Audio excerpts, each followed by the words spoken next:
साल 2006, उम्र सिर्फ 26 वर्ष। श्री नितिन नबीन जी ने अपने पिता को खो दिया।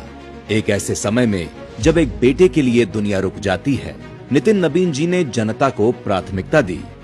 एक उपचुनाव और एक बहुत बड़ी जिम्मेदारी, शोक और सेवा दोनों साथ खड़े थे। उस दिन कोई भाषण नहीं था, कोई जश्न नहीं था, बस एक सवाल था, क्या मैं अपने दुख से ऊपर उठकर लोगों की सेवा कर सकता हूं? श्री नितिन नबीन जी ने उस दिन राजनीति को करियर की तरह नहीं, बल्कि कर्तव्य की तरह चुना। यहीं से नितिन नबीन जी की राजनीति की यात्रा की दिशा तय हो गई। उनकी राजनीति कभी कुर्सी की चाह से नहीं, बल्कि विचार की समझ से शुरू हुई। कॉलेज के दिनों में एबीवीपी के साथ काम करते हुए उन्होंने संगठन को नींव से जानना सीखा। विचार, अनुशासन और सेवा, यही उनकी पहली पहचान बनी। उनके पिता नवीन किशोर प्रसाद जी जेपी आंदोलन के अनुभवी नेता थे और 4 बार विधायक रहे। लेकिन नितिन नबीन जी ने कभी विरासत को अपना आधार नहीं बनाया। उन्होंने ये तय कर लिया था कि पहचान काम से बनेगी, ना कि नाम से। 2006 में नितिन नबीन जी की पहली जीत के बाद जनता का यह भरोसा कभी नहीं टूटा। 5 बार विधायक चुना जाना केवल राजनीतिक सफलता नहीं, बल्कि जन स्वीकृति का प्रमाण है।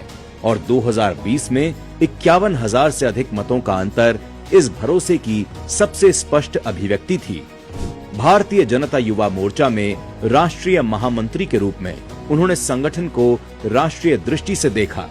जम्मू कश्मीर तक राष्ट्रीय एकता यात्रा हो या गुवाहाटी से तवांग तक शहीदों को श्रद्धांजलि देना, उनका राष्ट्रबोध हमेशा कर्म में दिखाई दिया।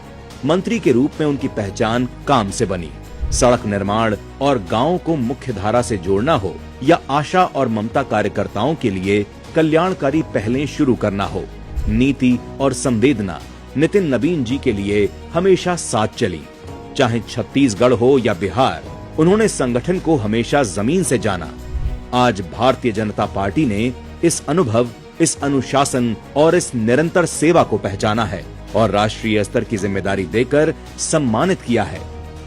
श्री नितिन नबीन जी का यह सफर सिर्फ एक व्यक्ति की उपलब्धि नहीं है, ये उस राजनीतिक संस्कृति का प्रमाण है जहां प्रतिभा को पहचाना जाता है, अनुभव को परखा जाता है और सेवा को नेतृत्व में बदला जाता है। भारतीय जनता पार्टी ने एक बार फिर ये सिद्ध किया है कि यहाँ नेतृत्व विरासत से नहीं, बल्कि योग्यता से चुना जाता है।